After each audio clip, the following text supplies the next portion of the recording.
വളരെ എക്സ്പേർട്ടായിട്ടുള്ള ട്രാക്കേഴ്സ് ഉണ്ട് നമുക്ക്. ഫോർ എക്സാമ്പിൾ 24 മണിക്കൂർ മുമ്പ് ഒരു ആന കയറിപ്പോയി കഴിഞ്ഞാൽ കൊണ്ടുവന്ന അതിൻ്റെ അടുത്ത് വരെ കൊണ്ടുവന്ന ട്രാക്കേഴ്സ് ഉണ്ട്. സോ അതൊരു വല്ലാത്തൊരു ട്രിക്കി ക്വസ്റ്റ്യനാണ്. അപ്പം നിങ്ങൾ വിമർശിക്കപ്പെടുമ്പോൾ എന്ത് പറഞ്ഞാലും നിങ്ങൾ വിമർശിക്കപ്പെടും. ഇപ്പം എൻ്റെ ഇത്രയും സക്സസ്, എൻ്റെ 28 വർഷത്തെ കരിയറിലെ എൻ്റെ സക്സസ് അവിടെ ഇല്ലാണ്ടാവുകയാണ്. ഒരൊറ്റ ജീവിയുടെ പേരിൽ അവരത് പറയുന്നത്, അവരിത് ഹൈലൈറ്റ് ചെയ്ത് മാത്രമേ ഉള്ളൂ. കുങ്കിയും സാധാരണ ഒരു നാട്ടാനയും തമ്മിലൊരു വ്യത്യാസമുണ്ട്. കുങ്കി എലഫൻസ് പറഞ്ഞാൽ നമ്മൾ ഡോമിനൻസ് ആണ് നോക്കുക. ഡോമിനൻസ് പറഞ്ഞാൽ അതിൻ്റെ പ്രഭാവം എങ്ങനെയാണത്. പിന്നെ ഞാൻ പറഞ്ഞാൽ എല്ലാ ആനകളെയും കുങ്കിയാക്കാൻ പറ്റില്ല എന്ന് പറഞ്ഞാൽ എല്ലാ പാപ്പന്മാർക്കും കുങ്കിയുടെ പാപ്പാനാകാൻ പറ്റില്ല. ഫോർ എക്സാമ്പിൾ ഒരു ആന നമ്മൾ ഓടിക്കുകയാണെങ്കിൽ 2 തരം ചാർജ് ഉണ്ട്. മോക്ക് ചാർജ് എന്ന് പറയും, റിയൽ ചാർജ് എന്ന് പറയും. അത് നമ്മൾ കണ്ടാൽ നമുക്ക് തിരിച്ചറിയാൻ പറ്റും. മോക്ക് ചാർജ് എന്ന് പറഞ്ഞാൽ ആനിമൽ ഓടി വരും, നിങ്ങൾ ഫ്രണ്ടിൽ വന്ന് നിൽക്കും, തിരിച്ചു പോകും. റിയൽ ചാർജ് നമ്മൾ തിരിച്ചറിഞ്ഞില്ലെങ്കിൽ ഭയങ്കര പ്രശ്നം. അത് ഒറിജിനലി ചാർജ് ആണ്, നിങ്ങളെ തട്ടാൻ വേണ്ടിയിട്ടുള്ള ചാർജ്. പെട്ടെന്ന് നമ്മളെടുത്തെത്തും. ഒറിജിനൽ ചാർജ് ആയിരുന്നു. അപ്പോൾ ഞങ്ങൾ ഒരു ചെതറി ഓടി, ഒരു ഗ്രൂപ്പ് അങ്ങോട്ട് ഓടി, മേലോട്ട് ഫയർ ചെയ്തു. അവിടെ ഫയർ ചെയ്യുന്നുണ്ട്. ഹുസൈൻ താഴേക്ക് പോയി. ഇത് വീണു പോയതാണ്? അല്ലല്ല, ഹുസൈൻ ശരിക്കും പറഞ്ഞാൽ ആനയെ ഡൈവേർട്ട് ചെയ്താണ്. അല്ലെങ്കിൽ ഇതല്ല കാഷ്വാലിറ്റി വരിക.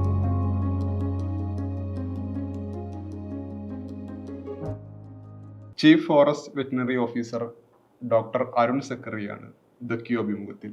സ്വാഗതം. Thank you. നമ്മൾ അരുൺ സക്കറി ബന്ധപ്പെട്ട വാർത്തകളും വിശേഷങ്ങളൊക്കെ പറയുമ്പോൾ ആദ്യം ചോദിക്കാനുള്ളത്, നമ്മൾ പഴയ സിനിമയിൽ പറഞ്ഞ പോലെ ഒരു ആന കുത്താൻ വന്നാൽ എന്ന് പറയുന്നത് പോലെ ഒരാനയെ എത്ര മീറ്റർ ഒരടുത്ത് പോയി നമുക്ക് കൈകാര്യം ചെയ്യാം മയക്കുവെടി വെക്കുന്ന സമയത്ത് എന്നുള്ളത്? അത് 2-3 ഫാക്ടേഴ്സ് ഡിപ്പെൻഡ് ചെയ്തിട്ടുണ്ട്. ഒന്ന്, ഇത് ഹേർഡിൻ്റെ പാർട്ടായിട്ടുള്ള ഒരു ആനയാണോ, അതോ സിംഗിൾ ബുള്ളാണോ, ഓക്കെ, ഏജ്, ടെമ്പറമെൻറ്റ്, ഇതൊക്കെ ഫാക്ടേഴ്സാണ്. അപ്പം മാത്രമല്ല നമ്മളിപ്പം 2 രീതിയിൽ നമ്മൾ ട്രാങ്കുലൈസ് ചെയ്യും. ഒന്നെന്ന് പറഞ്ഞാൽ ബൈ സർപ്രൈസ് ആയിട്ട്, അതായത് നമ്മൾ മെല്ലെ ശബ്ദമുണ്ടാക്കാണ്ട് ചെന്ന് മയക്കുവെടി വെക്കുന്നു. 2, നമ്മളൊരു ടീം പോയിട്ട് വളഞ്ഞു വെച്ചിട്ട് ചെയ്യുന്നു. അതൊക്കെ അറ്റാക്കിംഗ് മോഡിലേക്ക് വരും.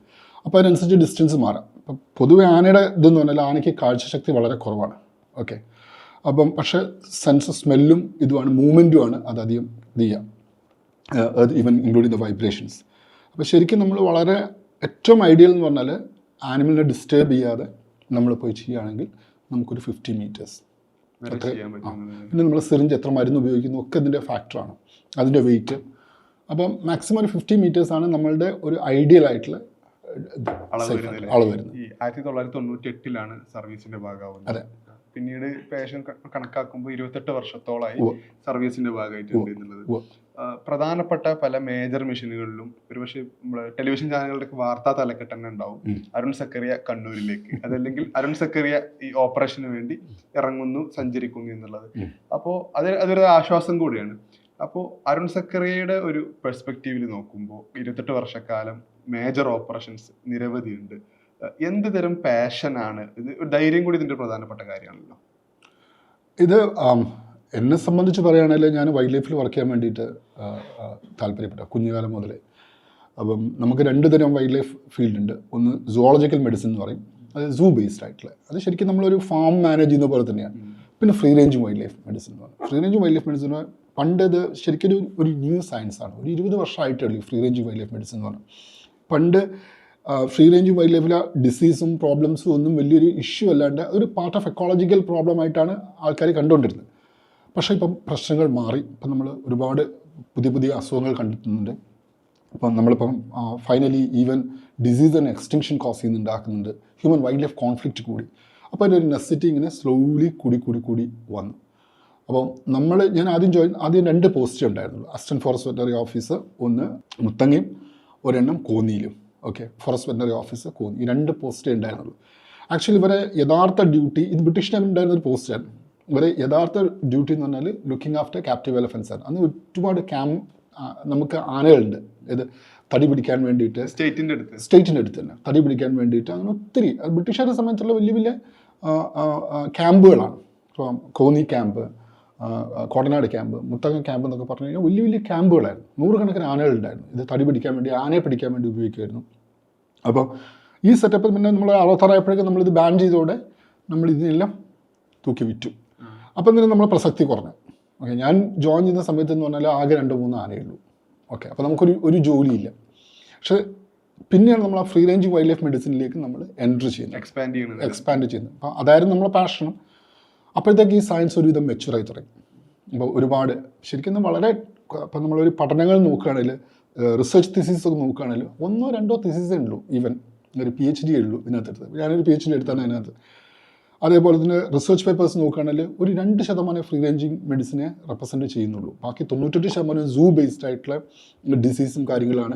സിസ്റ്റമാറ്റിക് ആയിട്ടുള്ള ഒരു സംവിധാനമല്ലേ ഈ സൂ ബേസ്ഡ് എന്ന് പറയുന്നത്? അത് വളരെ സിസ്റ്റമാറ്റിക് ആയിട്ട് നിങ്ങൾക്ക് അതിനെ മോണിറ്റർ ചെയ്യാം. നിങ്ങൾക്ക് അതിൻ്റെ ഹെൽത്ത് കംപ്ലീറ്റ് നിങ്ങൾക്ക് ഡീറ്റെയിൽസ് ഉണ്ടാവും, ഡാറ്റ ഉണ്ടാവും, എക്സ്റേസ് ഉണ്ടാവും, എല്ലാം നമുക്ക് ആ സിറ്റുവേഷൻ അത് ഒരു ഹിസ്റ്ററി തന്നെ നിങ്ങൾക്ക് ഉണ്ടാവും. പക്ഷേ ഫ്രീ റേഞ്ച് മെഡിസിൻ നമുക്ക് അങ്ങനെയല്ല. ഇതെന്ന് പറഞ്ഞാൽ നേച്ചറും ഇതുമായിട്ട് അങ്ങനെ ഇൻട്രാക്ട് ചെയ്യുന്നു എന്ന് നോക്കിയിട്ട് നമുക്ക് ചെയ്യാൻ പറ്റുള്ളൂ. ഓക്കെ, അപ്പോൾ ഇത് സമയത്താണ് നമ്മൾ ഹ്യൂമൻ വൈൽഡ് ലൈഫ് കോൺഫ്ലിക്റ്റ് ഒക്കെ ഉയർന്നു വരുന്നത്. ഇപ്പോൾ 2012 മുതൽ എക്സ്റ്റൻസീവായിട്ട് ടൈഗേഴ്സിൻ്റെ കേസിലാണ് 2012 മുതലാണ് നമ്മൾ ശരിക്കും ഇൻവോൾവ് ചെയ്യുന്നത്. എലഫൻസിൻ്റെ ഇഷ്യൂസ് ഉണ്ടായിരുന്നു, പിന്നെ പോസ്റ്റ്മോർട്ടംസ് ഉണ്ട്, നമ്മൾ ഡിസീസ് ഡയഗ്നോസിസ് ഉണ്ട്, അങ്ങനെ പല ഡ്യൂട്ടി ഉണ്ട് നമുക്ക്. ഇപ്പോൾ ആന ഇറങ്ങിയാൽ അതല്ലെങ്കിൽ ഒരു കടുവ ഇറങ്ങിയാൽ ഇതിൻ്റെ ഒരു പ്രാരംഭ നടപടികൾ എങ്ങനെയാണ്? ഏത് ഘട്ടത്തിലാണ് മയക്കുവെടി വെക്കണമെന്ന് തീരുമാനിക്കുന്നത്? അതിൻ്റെ അതോറിറ്റി ആരാണ്? അതിൻ്റെ പ്രൊസീജിയർ എങ്ങനെയാണ്? ഓക്കെ, ഒന്ന് ഇതിൻ്റെ അതോറിറ്റി എന്ന് പറഞ്ഞാൽ ചീഫ് വൈൽഡ് ലൈഫ് വാർഡനാണ്. അപ്പോൾ he is the owner of all wildlife in the state. Okay, so അദ്ദേഹമാണ് തീരുമാനിക്കുന്നത്. അപ്പോൾ അത് ഒരുപാട് ഘടകങ്ങളുണ്ട്. ഒന്ന്, നമുക്ക് മിറ്റിഗേറ്റ് ചെയ്യാൻ പറ്റുന്ന ഒരു സംഭവമാണല്ല. ഞങ്ങൾ കുങ്കിയാനെ കൊണ്ട് തിരിച്ച് കാട്ടിലേക്ക് ആനയെ ഓടിക്കാറുണ്ട്, അങ്ങനത്തെ ആക്ടിവിറ്റീസ് ചെയ്യാറുണ്ട്. അത് നമ്മൾ ചെയ്തിട്ട് ഒരുപാട് കേസുകൾ, മിക്കത് കേസുകൾ അങ്ങനെ തന്നെ ആയിരിക്കും സംഭവം. ചില കേസുകൾ സ്ട്രേ ഔട്ട് ചെയ്ത് ഡീപ്പിലേക്ക് വരും. ഓക്കെ, അപ്പോൾ ഫോർ എക്സാമ്പിൾ ലെപ്പേർഡ്സ്, നമ്മൾ 100-ലധികം ലെപ്പേർഡ്സിന് നമ്മൾ പിടിച്ചിട്ടുണ്ട്. അതിൽ പിടിച്ചതിൽ 80% പിടിച്ച നഗരങ്ങളിലാണ്. കണ്ണൂർ, കോഴിക്കോട് ഒരേ ലൊക്കേഷൻ തന്നെ 4 ലെപ്പേർഡിനെ പിടിച്ചിട്ടുണ്ട് പല സമയത്ത്. ജനവാസ സിറ്റീസിൽ. ദെൻ ഈവൻ പുലിമുട്ടെന്ന്, തിരൂർ പുലിമുട്ടിന് നമ്മൾ ലെപ്പേർഡിനെ പിടിച്ചിട്ടുണ്ട്. സോ അത് വേറെ റീസൺസ് ഉണ്ട് അതിൻ്റെ. അപ്പോൾ അങ്ങനെയുള്ള ഇതിൽ നമുക്ക് ഇൻ്റർവെൻഷൻ നടത്താതെ പറ്റില്ല. ഓക്കെ, അപ്പോൾ ഹ്യൂമൻ വൈൽഡ് ലൈഫ് കോൺഫ്ലിക്റ്റ് നമുക്ക് 3ആയിട്ട് നമുക്ക് ഇൻ്റർവ്യൂ ചെയ്യാം. ഒന്ന് അക്യൂട്ട് സ്റ്റേജിൽ, അപ്പോൾ ഇതുപോലത്തെ സ്റ്റേജുകളിൽ ഒന്നും ചെയ്യാൻ പറ്റില്ല. നമ്മൾ ആൾക്കാരുടെ ലൈഫ് നമ്മൾ പ്രൊട്ടക്ട് ചെയ്യണം, പ്രോപ്പർട്ടി പ്രൊട്ടക്ട് ചെയ്യണം, അതേസമയം ആനിമലിൻ്റെ ലൈഫ് നമ്മൾ പ്രൊട്ടക്ട് ചെയ്യണം as a part of it. പിന്നെയുള്ളൊരു മിഡ് ടേം ആയിട്ടുള്ള സ്റ്റേജാണ്. ഇപ്പം ഫോർ എക്സാമ്പിൾ എന്ന് പറഞ്ഞാൽ കുറച്ച് കോമ്പൻസേഷനൊക്കെ കൊടുക്കുക, അങ്ങനത്തെ പരിപാടികൾ. ദെൻ ലോങ് ടേം ആയിട്ട് ചെയ്യുന്നു, നമ്മൾ വലിയ വേലികൾ കിട്ടുന്നു, മറ്റേ കിടങ്ങളുണ്ട്, അങ്ങനെ പ്രതിരോധം എന്നുള്ള നിലയ്ക്കുള്ള. അപ്പോൾ ഇതിൽ വരുന്നതാണ് ഈ അക്യൂട്ട് സ്റ്റേജിൽ വരുന്നതാണ് ഇത്. അപ്പം നമ്മൾ ഏറ്റവും ഫൈനലായിട്ട് മാത്രം നമ്മളൊരു ക്യാപ്ചർ എന്നുള്ള ഇതിനകത്തേക്ക് പോവുള്ളൂ. അപ്പം അത് നമ്മൾ പലപ്പോഴും ഒരു കമ്മിറ്റി ഉണ്ടാവും, ആ കമ്മിറ്റി സിറ്റുവേഷൻ പഠിക്കും, എന്നിട്ട് നമ്മളൊരു സജഷൻ ചീഫ് വൈൽഡ് ലൈഫ് വാർഡന് കൊടുക്കും. അദ്ദേഹം അത് പഠിച്ചിട്ട് പറയും ചെയ്യണമെങ്കിൽ ചെയ്യണമെന്ന് പറയും. ചിലപ്പോൾ വളരെ പെട്ടെന്നായിരിക്കും, ദ്രുതഗതിയിൽ തന്നെ നടക്കേണ്ടതായിരിക്കും. ഫോർ എക്സാമ്പിൾ ടൈഗർ ഒരു ടൗണിൽ ഇറങ്ങി നിൽക്കുമ്പോൾ നമുക്ക് പെട്ടെന്ന് ക്വിക്ക്ലി, അപ്പോൾ ആ സിറ്റുവേഷന് നമ്മൾ പഠിക്കുക, മാനേജേഴ്സ് പഠിക്കുക, എന്നിട്ട് നമ്മൾ ആസ് എ ടെക്നീഷ്യൻ നമ്മളതിന് റെക്കമെൻഡേഷൻ കൊടുക്കുക, ചീഫ് വൈൽഡ് ലൈഫ് വാർഡൻ അത് അക്സെപ്റ്റ് ചെയ്യും, അദ്ദേഹം അത് സിറ്റുവേഷൻ നോക്കും, പെട്ടെന്ന് ക്വിക്ക് ഡിസിഷൻ എടുക്കും. ഇത് എത്ര പേരുള്ള ടീം അംഗങ്ങളായിരിക്കും ഒരു മിഷൻ ഉണ്ടാവുക? പിന്നീട് ഇപ്പോൾ അരുൺ സക്രി ടീമിനെ ഒന്ന് പരിചയപ്പെടുത്തുകയാണെങ്കിൽ ഈ ഒരു മിഷനെ കോർഡിനേറ്റ് ചെയ്യുന്ന രൂപം എങ്ങനെയാണെന്നുള്ളത്? അപ്പോൾ മെയിൻലി നമുക്കൊരു RRT എന്ന് പറഞ്ഞ വിങ്ങുണ്ട്, rapid response team.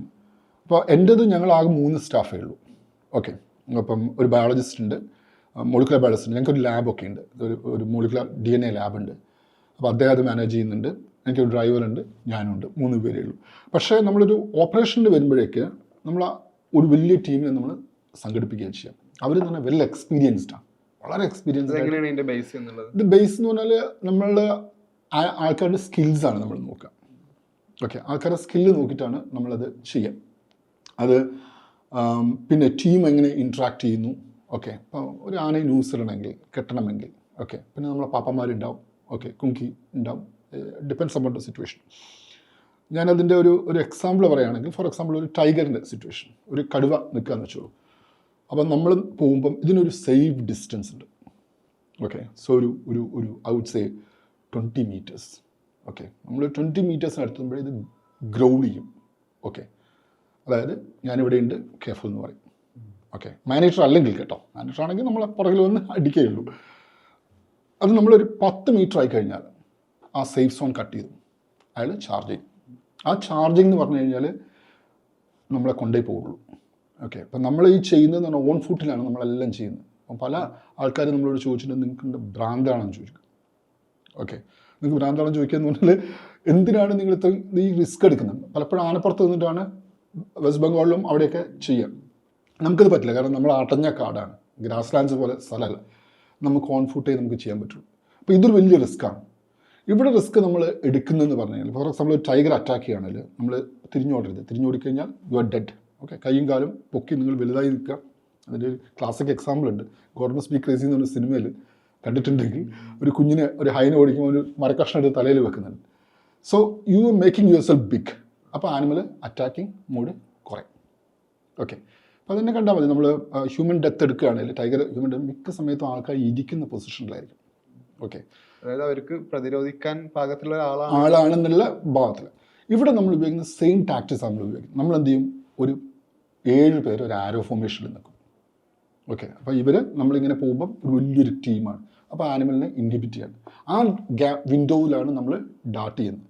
Okay, so ഇതിന് ഫസ്റ്റിൽ ട്രാക്കർ ഉണ്ടാവും, ഒരു എക്സ്പെർട്ട് ട്രാക്കർ ഉണ്ടാവും. അതെന്ന് പലപ്പോഴും നമ്മളെ ട്രൈബൽ ഇതാണ്, അവർക്ക് ഭയങ്കര സെൻസാണ് അക്കാര്യത്തിൽ. 2 ഷൂട്ടേഴ്സ് ഉണ്ടാവും. നമ്മൾ ആദ്യം എവിഡൻസ് എടുക്കുക എന്നുള്ളതാണ് ചെയ്യുക. ഒന്നാമത് ഇതിന് കില്ലുണ്ടായിട്ടുണ്ടോ, എത്ര എത്ര എത്ര എത്ര പശുക്കളെ കൊന്നിട്ടുണ്ട്, എവിടെയാണ് ലൊക്കേഷൻ, എന്നിട്ട് നമ്മൾ മാപ്പ് ചെയ്യും. ഓക്കെ, അപ്പോൾ കൃത്യമായിട്ട് നമുക്ക് ലൊക്കേഷൻ കിട്ടും, ഇതിൻ്റെ ആക്ടിവിറ്റി കിട്ടും.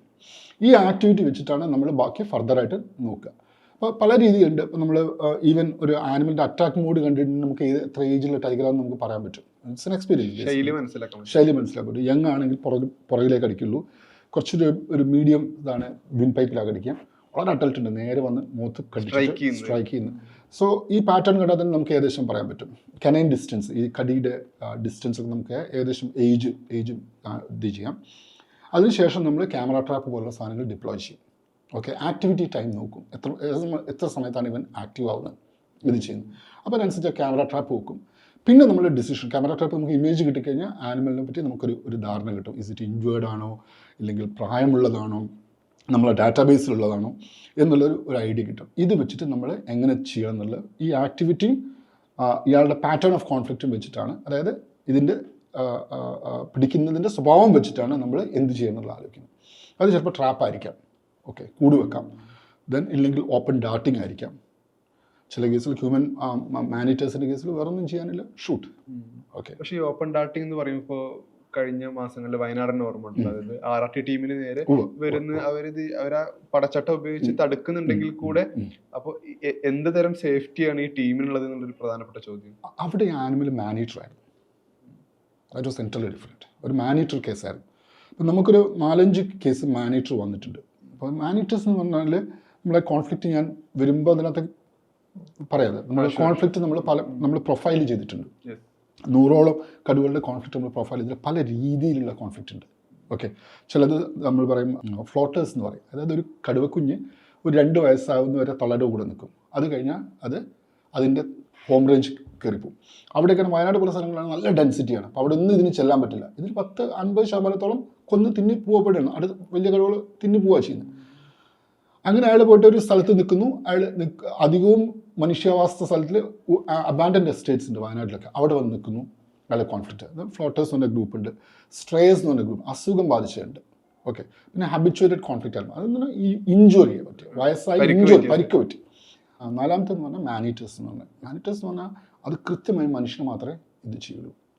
ഓക്കെ, അത് സ്റ്റോക്ക് ചെയ്ത് അറ്റാക്ക് ചെയ്യുക. അതായത് മാംസം ലക്ഷ്യം മാംസം കഴിക്കുക എന്നുള്ളത് മാത്രമേ ഉള്ളൂ. ഓക്കെ, അപ്പോൾ ഈ കേസ് എന്ന് പറഞ്ഞാൽ കൃത്യം മാനേറ്റേഴ്സാണ്. ആ ലേഡിയെ വളരെ പതുങ്ങിയിരുന്നു, കൊന്നു, കഴിച്ചു. അത് കഴിഞ്ഞ് ആനിമൽ അവിടെ തന്നെ നിൽക്കുന്നുണ്ട്. അപ്പോഴത്തെ വേറെ ലേഡിയെ അവർ സ്റ്റോക്ക് ചെയ്യാൻ നോക്കി. അപ്പോഴത്തേക്ക് ഞങ്ങൾ അവിടെ എത്തി. അങ്ങനെ ഞങ്ങളുടെ ടീം പോകുന്നു, ഇതിനെ സെർച്ച് ചെയ്ത് നമ്മൾ പോകുന്ന വഴിക്കാണ് നമ്മളിത് ആരോ ഫർമേഷനിലൂടെ പോകുന്നത്. നമ്മൾ പ്രതീക്ഷിക്കുന്നില്ല. ഞങ്ങളൊരു സ്ഥലത്ത് ഇരുന്നു. അത് കഴിഞ്ഞ് വെള്ളമൊക്കെ കുടിച്ചു. രണ്ടാം വേണ്ടിയിട്ട് സമയത്ത് ഇയാൾ പുറകിലുണ്ട്. ഏറ്റവും പുറകിൽ നിൽക്കുന്ന ആൾ അറ്റാക്ക് ചെയ്തു. അയാൾ കോൺഫിഡൻ്റ് ആയതുകൊണ്ട് അയാൾ ഇത് പിടിച്ചു, ഷീൽഡ് പിടിച്ചു. അങ്ങനെ മേലോട്ട് പിടിച്ചു, സൈഡിലേക്ക് പിടിച്ചു, സാധനം ഓടിപ്പോയി.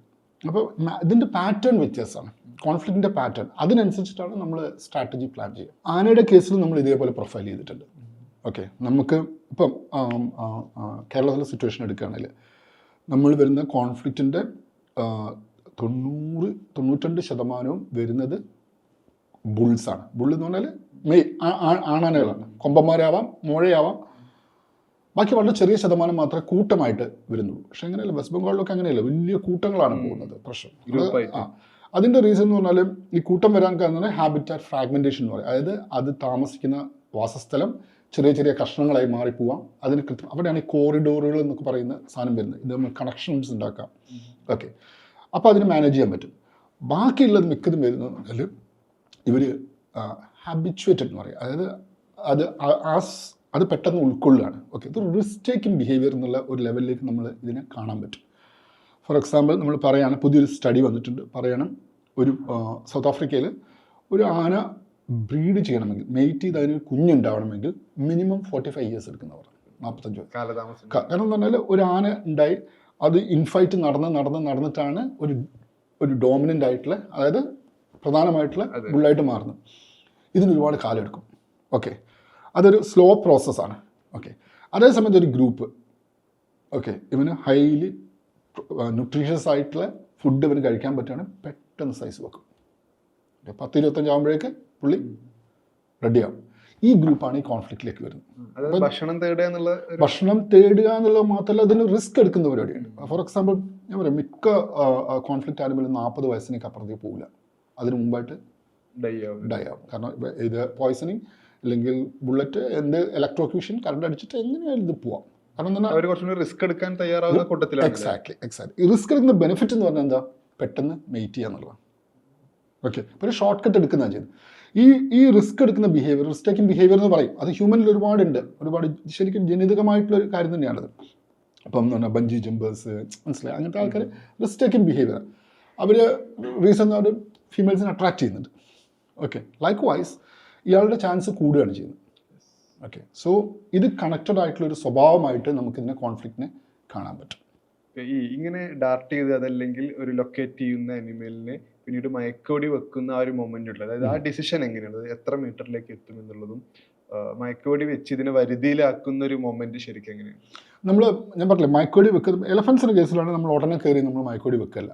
അൺലസ് അത് വന്ന് സിറ്റിയുടെ നടുക്ക് വന്ന് നിന്ന് ഒരു ഹ്യൂമൻ കാഷ്വാലിറ്റി ഉണ്ടെങ്കിൽ നമ്മൾ അക്യൂട്ടായിട്ട് പെട്ടെന്നായിട്ട് നമ്മളത് ചെയ്യും.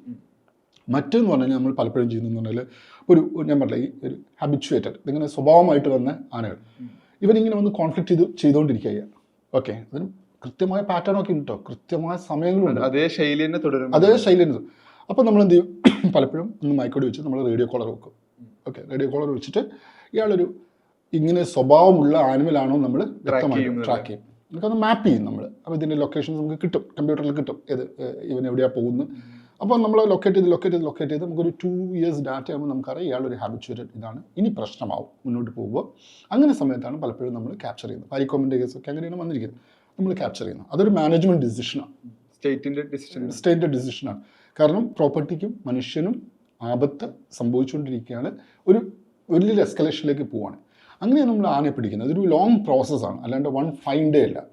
പാരിക്കോമിൻ്റെ കേസ് 2018 നമ്മൾ അറ്റംപ്റ്റ് ചെയ്തിട്ടുണ്ട്, പക്ഷെ നമുക്ക് കോളർ ചെയ്യാൻ പറ്റിയില്ല.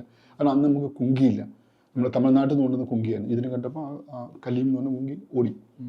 ഇവൻ ദോ സെഡേറ്റ് ചെയ്തിട്ട് പോലും നമുക്ക് ചെയ്യാൻ പറ്റിയില്ല.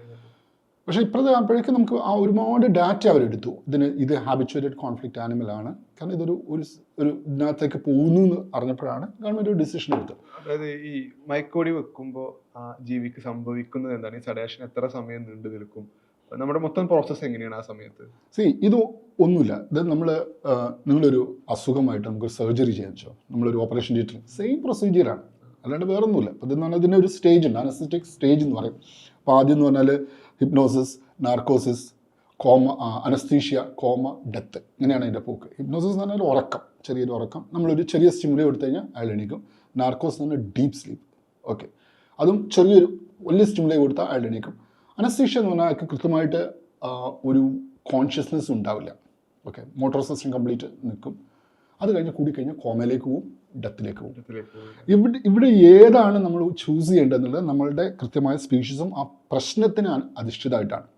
ഓക്കെ, ഇപ്പോൾ എനിക്കൊരു ആനിമലിനെ ട്രാൻസ്ലൊക്കേറ്റ് ചെയ്യണം, കൊണ്ട് വേറെ സ്ഥലത്തേക്ക് ആക്കണം. അങ്ങനെ എനിക്ക് ആനിമൽ നിന്നേ പറ്റുള്ളൂ. ആനയൊക്കെ കിടന്നു കഴിഞ്ഞാൽ അനിയന്ത്രിതമായി പോരുത്. കിടന്നു കഴിഞ്ഞാൽ ആനിമൽ ഡെഡ് ആവും. കാരണം സ്റ്റേണം പ്രസ് ആയി കഴിഞ്ഞാൽ ആനിമൽ ഡെഡ് ആവും. 15 മിനിറ്റ് കൂടുതൽ ആനിമൽ നെഞ്ച് കിടത്തി ഇരിക്കാൻ പറ്റില്ല. അപ്പോൾ ലോറിയിലൊക്കെ ആണെങ്കിൽ ഇത് അനസ്തീഷ്യ കൂടിക്കഴിഞ്ഞാൽ ഇത് ഇരുന്ന് പോയി കഴിഞ്ഞാൽ സാധനം പോയി. അപ്പോൾ ഏത് ലെവലിലാണ്, അപ്പോൾ എനിക്ക് ആനിമലിൻ്റെ റിഫ്ലക്സ് വേണം, ലോറി ചരിക്കുമ്പോൾ അത് ബാലൻസ് ചെയ്യാൻ പറ്റണം. ആ റിഫ്ലക്സ് മെയിൻറ്റെയിൻ ചെയ്തുകൊണ്ട് ഇതിനെ എത്ര നേരം വരെ എനിക്ക് കൊണ്ടുപോകണം, ഇതൊക്കെ ഫാക്ടേഴ്സാണ്. അപ്പോൾ ഞാൻ ഇൻട്രീമായിട്ടാണ് കൊടുക്കുക. ഓക്കെ, കുറേശ്ശെ കൊടുത്ത് നമ്മൾ മെയിൻറ്റെയിൻ ചെയ്യും. നമ്മൾ മനുഷ്യനിലും അതല്ലേ ചെയ്യുന്നത്, ഗ്യാസാന്ന് മാത്രമേ ഉള്ളൂ, ഞങ്ങൾ ഇഞ്ചക്ഷൻസാണ് ചെയ്യുന്നത്. കാരണം നമുക്ക് ഗ്യാസ് കൊടുക്കാൻ പറ്റില്ല, ഗ്യാസ് നമ്മൾ അവർ ഓരോ തവണയും വാൽവ് കൊടുക്കും. അപ്പം ഇറ്റ്സ് എ പ്രോസസ്. ഇപ്പോൾ ഡിപ്പെൻഡ്സ് അപ്പോൺ ദ സ്പീഷീസ്, നിങ്ങൾ എന്താണ് നിങ്ങളുടെ ഉദ്ദേശം. ഓക്കെ, കടുവയൊക്കെയാണ് എനിക്ക് കൂട്ടിട്ട് കൊണ്ടുപോകാം. അപ്പം നമ്മൾ അനസ്തീഷ്യ ലെവലിലേക്ക് നമ്മൾ കുറച്ചുകൂടി കൺട്രോൾഡായി നമുക്ക് അനസ്തീഷ്യ ലെവലിലേക്ക് പോകും. നമുക്ക് നടത്തുന്ന ഡേഞ്ചറുമാണ്. നമുക്ക് ലോ സെഡേഷനിൽ പോയിട്ട് കടുവയെ പിടിക്കാൻ പറ്റില്ല. ഓക്കെ, അപ്പോൾ നമ്മൾ അനസ്തീഷ്യ ലെവലിലേക്ക് പോയിട്ട് കംപ്ലീറ്റ്ലി മയക്കി നമ്മൾ കൂട്ടിലേക്ക് ട്രാൻസ്ഫർ ചെയ്യും. നമ്മളൊരു ടീമാണ് ഉണ്ടാക്കുന്നത്. ആ ടീമിൻ്റെ മൂവ്മെൻ്റാണ്. ഓക്കെ, ഇവർ നമ്മൾ നല്ല കോർഡിനേഷൻ ആയിരിക്കും. ഇതിന് നടുക്കാരിയും ഡോക്ടർ ഉണ്ടാവുക, ഞാനാണെങ്കിൽ ഞാൻ, വേറെ ഡോക്ടർമാരാണ് അവർ. അപ്പോൾ ഇത് പോകുന്നതിനനുസരിച്ച് നമ്മൾ ആനിമലിനെ ആദ്യം നമ്മൾ ലൊക്കേറ്റ് ചെയ്തിട്ടുണ്ടാവും. ആ വഴി നമ്മൾ പോകും. ട്രാക്കേഴ്സ് ഉണ്ടാവും. അവർക്ക് ഈസി ആയിട്ട് അവർക്ക് ഇതിനെ ചവിട്ട് നോക്കിയിട്ട് അവർ ആനിമലിൻ്റെ ലൊക്കേറ്റ് ചെയ്യാൻ പറ്റും. അത് അവരുടെ കോൺഫിഡൻസ് ആണ്. വളരെ എക്സ്പേർട്ട് ആയിട്ടുള്ള ട്രാക്കേഴ്സ് ഉണ്ട് നമുക്ക്.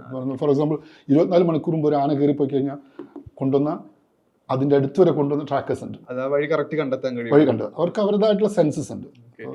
ഇതോടൊപ്പം തന്നെ ഈ മയക്കോട്ടിയുടെ കാര്യം പറയുമ്പോൾ നമ്മൾ കണ്ണൂരിലൊരു കുട്ടിക്കൊമ്പന്റെ വാർത്ത കണ്ടിരുന്നു. അതിപ്പോൾ ഇവിടെ അതിരപ്പള്ളിയിൽ മസ്തകത്തിന് പരിക്കേറ്റ ആനയൊക്കെ. അപ്പോൾ ഒരുതരം വനവകുപ്പ് വിരോധികളായ ഒരു ഗ്യാങ് കൂടെ ഉണ്ടല്ലോ. അപ്പോൾ അവർ ഇതിനെ ഒരു ഏകീകരിക്കുന്ന ഒരു കാര്യം എന്നുള്ളത്, സമീപകാലത്ത് വനംവകുപ്പ് മയക്കുവെടി വെച്ച ആനകളെല്ലാം ഡൈ ആയി പോകുന്നുണ്ട്, അവിടെ എന്തോ ഒരു പ്രശ്നം സംഭവിക്കുന്നത്, അതല്ലെങ്കിൽ ഇതിൽ പ്രത്യേക ഒരു ഗ്യാങ് ആണ് എന്നുള്ളതൊക്കെ. അപ്പോൾ ഈ മയക്കുവെടി വെച്ചാൽ പൂർണ്ണമായി ഈ ടീം നിയന്ത്രിക്കാൻ കഴിയുന്ന ഒരു സംവിധാനമാണോ എന്നുള്ളത്? ഇത് രണ്ട് രീതിയിലാണ്, പെർസെപ്ഷൻ്റെ പ്രശ്നമാണ്. അപ്പോൾ ഒന്ന് നമ്മൾ കാണുന്നത് പറഞ്ഞാൽ നമ്മൾ വളരെ പ്രൊഫഷണലായിട്ടാണ് ചെയ്യുന്നത്. ഓക്കെ, ഞാൻ പറഞ്ഞു ഇപ്പോൾ ടൈഗറിൻ്റെ കേസായാലും ലെപ്പേർഡിൻ്റെ കേസായാലും ലോകത്ത് ഏറ്റവും കൂടുതൽ ചെയ്തത് നമ്മൾ ടീം തന്നെയാണ് ചെയ്തത്. ഓക്കെ, 98 മുതൽ നമ്മൾ ഇൻവോൾവ് ചെയ്യുന്നുണ്ട് ഈ മിഷൻ്റെ ഭാഗമായിട്ട്. അപ്പം എന്താ പറയുക, സൈബീരിയ ചെയ്തതിനെക്കാട്ടും കൂടുതൽ ടൈഗർ നമ്മൾ ചെയ്തിട്ടുണ്ട്. നോർത്ത് ഇന്ത്യ ചെയ്തതിനെക്കാട്ടും കൂടുതൽ നമ്മൾ ടൈഗറിനെ ക്യാപ്ചർ ചെയ്തിട്ടുണ്ട്, ട്രാൻസ്ലോക്കേറ്റ് ചെയ്തിട്ടുണ്ട്. നമ്മുടെ സക്സസ് റേറ്റ് വളരെ ഹൈ തന്നെയാണ്. ഓക്കെ, നമുക്ക് ഡെത്ത് എത്ര ഉണ്ടായിട്ടുള്ളത്? 2% പോലും നമുക്ക് ഡെത്ത് ഉണ്ടായിട്ടില്ല. ഓക്കെ, പക്ഷേ ഹൈലൈറ്റ് ചെയ്യപ്പെടുമ്പം ഇതേ ഹൈലൈറ്റ് ചെയ്യപ്പെടുള്ളൂ. ഓക്കെ, പലപ്പോഴും എന്ന് പറഞ്ഞാൽ വളരെ ഇഞ്ചുവേർഡ് ആയിട്ടുള്ള ആനിമലിനെ നമ്മൾ എന്താ പറയുക, ഒരു 90%, 10% ഇതിലാണ് നമ്മൾ ചെയ്യുന്നത്. യെസ്, വെരി ക്ലിയർലി നമ്മൾ അപ്പം തന്നെ നമ്മൾ റിപ്പോർട്ട് കൊടുത്തിട്ടുണ്ട്, ഈ animal going to die. Okay, പക്ഷേ നമ്മൾ അറ്റംപ്റ്റ് ചെയ്യുക എന്നുള്ളത് നമ്മളുടെ എന്താ പറയുക, സമൂഹം നമ്മളിൽ ഏൽപ്പിക്കുന്ന ഒരു ഇതാണ്, ഒരു ജനവികാരം, സ്റ്റേറ്റിന്റെ ഫോഴ്സ്. അതെ, അതൊരിക്കലും അനസ്തീഷ്യ അല്ല ഡെത്ത് ഉണ്ടായിട്ടുള്ളത്. ഓക്കെ, അനസ്തീഷ്യ അല്ല, ആനിമലിന്റെ ഇഞ്ചുറി അത്രയും ഡീപ്പായിരുന്നു. ഓക്കെ, സോ അതൊരു വല്ലാത്തൊരു ട്രിക്കി ക്വസ്റ്റ്യനാണ്. അപ്പം നിങ്ങൾ വിമർശിക്കപ്പെടുമ്പോൾ എന്ത് പറഞ്ഞാലും നിങ്ങൾ വിമർശിക്കപ്പെടും. ഇപ്പം എൻ്റെ ഇത്രയും സക്സസ്, എൻ്റെ 28 വർഷത്തെ കരിയറിലെ എൻ്റെ സക്സസ് അവിടെ ഇല്ലാണ്ടാവുകയാണ്. ഒരൊറ്റ ജീവിയുടെ പേരിൽ അവരത് പറയുന്നത്, അവരിതിനെ ഹൈലൈറ്റ് ചെയ്ത് മാത്രമേ ഉള്ളൂ. ഓക്കെ, അപ്പോൾ ഒരുപാട് ആനിമൽ നമ്മൾ രക്ഷപ്പെടുത്തിയിട്ടുണ്ട്, ഒരുപാട് ആനിമൽ ലൈഫ് നമ്മൾ സേവ് ചെയ്തിട്ടുണ്ട്. പക്ഷെ അതൊന്നും ഇതാവത്തില്ല, അതെല്ലാം ക്യാൻസൽഡ് ആവുകയും പകരം ഈ ഒരൊറ്റ കേസ് നിൽക്കുക ചെയ്യുള്ളൂ. ഈ ജീവികൾ റീലൊക്കേറ്റ് ചെയ്ത് ഇപ്പോൾ പ്രത്യേക കാടുകളിലേക്കോ അതല്ലെങ്കിൽ സംവിധാനങ്ങളിലേക്കോ മാറ്റിയ ശേഷം അവരെത്ര കാലമാണ് നിരീക്ഷിക്കുക? അവരുടെ ഒരു ജീവിതശൈലിയിലും അതുപോലെ ഈ സ്വഭാവത്തിലൊക്കെ പിന്നെ എന്തെങ്കിലും മാറ്റങ്ങൾ വരുന്നുണ്ടോ എന്നുള്ളത്? നമ്മൾ റേഡിയോ കോളർ ചെയ്യും. ഓക്കെ, റേഡിയോ കോളർ ചെയ്യും. അപ്പം പലപ്പോഴും നമ്മൾ പറ്റുന്ന പ്രശ്നം എന്ന് പറഞ്ഞാൽ, ഇപ്പോൾ ഫോർ എക്സാമ്പിൾ കടുവകളുടെ കേസ്, ഇപ്പം ഞാൻ പറഞ്ഞ ഇഞ്ചുറി, മുറിവ് പറ്റുക. അപ്പം ഞാൻ പറഞ്ഞില്ല, കടുവകൾ നമ്മൾ വളർന്നു വന്ന് ഒരു 12 വയസ്സാകുമ്പോൾ പല്ലൊക്കെ പോകാൻ തുടങ്ങും, ഏജ്. അപ്പം ആ ഏരിയയിലേക്ക് അടുത്ത ആൾ യങ് ആനിമൽ കയറും, ഇൻഫൈറ്റ് ഉണ്ടാവും. മിക്ക കേസും കൈയൊടിയാണ് ചെയ്യുക. ഓക്കെ, കട്ടിച്ചിട്ട് കൈയൊടിയാണ് ചെയ്യുക. പിന്നെ ഇയാൾ കരുതേണ്ടി വരും, അയാൾ പുറത്ത് വരും. ഈ ആനിമലിനെ പിടിച്ച് ഞാൻ വീണ്ടും കാട്ട് കൊണ്ടിട്ട് കഴിഞ്ഞാൽ അടുത്ത ദിവസം ഒരുപാട് എക്സാമ്പിൾസ് ഉണ്ട്. 2012 വലിയ വലിയ കേസുകളുണ്ട്. ഒന്നും ചെയ്യാൻ പറ്റില്ല നമുക്ക്. പിന്നെ നമ്മൾ ദേശീയ മൃഗമാണ്, നമുക്ക് ഒന്നും ഒന്നും പറ്റില്ല. അപ്പോൾ നമ്മളെന്താ പറയുക, പെർമനൻറ്റ് ക്യാപ്റ്റിവിറ്റിയിലേക്ക് കൊണ്ടുവരും.